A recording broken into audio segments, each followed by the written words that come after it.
안녕하십니까, 박사입니다. 현재 러시아에 대해 가장 악랄한 가짜뉴스를 쏟아내는 것은 영국입니다. 대표적으로 가디언, 텔레그래프, 데일리 메일이 쓰는 러시아 관련 기사는 일단 가짜라고 보시면 됩니다. 그리고 가짜뉴스 공장장에 해당하는 기자는 윌 스튜어트라는 사람입니다. 그런데 그는 미스테리한 인물입니다. 실체가 드러난 적도 없고 해커일 수도 있습니다. 매년 수백 건의 기사를 만들어내는데 대부분이 공포와 증오를 조장하는 것들입니다. 서구 매체, 특히 영국의 황색 태블로이드는 러시아에 대한 기사를 쓰는 데 있어 긍정적인 내용은 단 2%에 불과했습니다.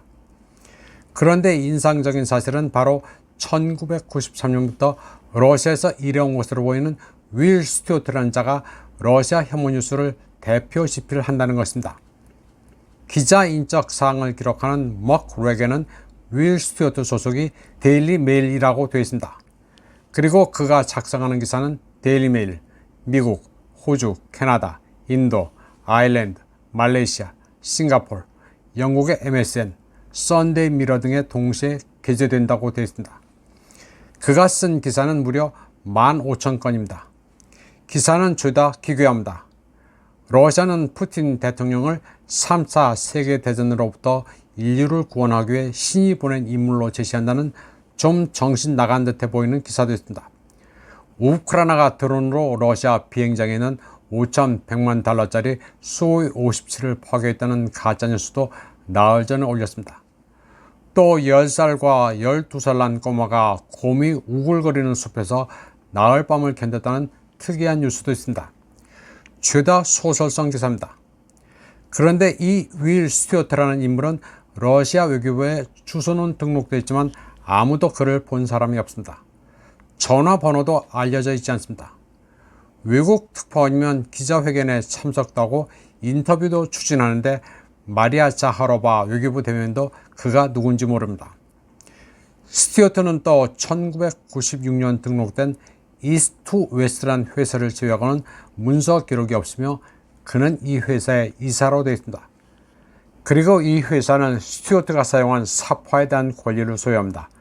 그런데 그 사파라는 것은 러시아 매체 스크린샷입니다. 러시아 매체 RT는 윌 스튜어트가 유령은 아니며 실제로 존재하는 것으로 보고 있습니다. 러시아 외교부에 등록은 되어 있는데 다른 사람들의 눈을 피해 압력하면서 서구 매체의 음모론을 만들어내는 것으로 보고 있습니다. 그는 황색 저널리즘의 달인입니다.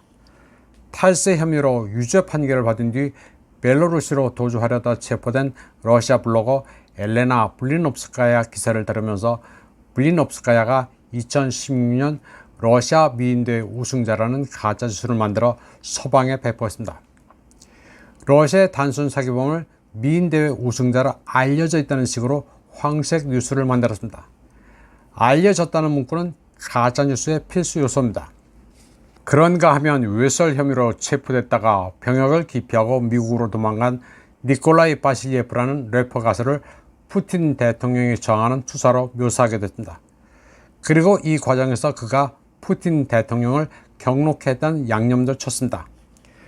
스튜어트는 또 푸틴 대통령이 러시아 인터넷 검열을 담당하는 예카제리나 미줄리나라는 여성과 사랑에 빠졌다는 소설도 만들어냈습니다.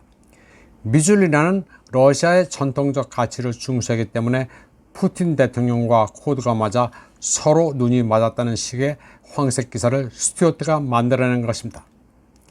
그는 또 러시아 군대 내 여군 미인 대회도 조롱했습니다. 여성의 날을 맞아 개최되는 러시아 여군 미인 대회를 두고 기괴한 성차별과 외모차별이 있다는 기사를 작성했습니다. 미인 대회는 외모뿐 아니라 전문성도 평가하는데 그저 조롱하기 위해 멋대로 기사를 썼습니다.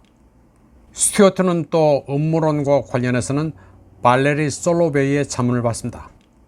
솔로베이는 한때 엠기모 교수를 하다 퇴직한 인물로 우크라이나 루간스크 출신입니다. 솔로베이는 기괴한 음모론을 유포하는 것으로 정평이 나 있습니다. 푸틴 대통령은 이미 죽었고 지금 등장하는 인물은 대역이란 음모론도 그가 만든 것입니다. 아무도 진지하게 받아들이지 않는 그의 헛소리를 스튜어트는 계속 기사화했습니다. 러시아의 폭군 푸틴 대통령이 암과 파킨슨병, 신경학적 질환을 앓고 있으며 여러 차례 대역을 사용하는데 시진핑을 만난 것도 진짜 푸틴이 아니라 대역이란 주장을 하는 게 솔로베이입니다.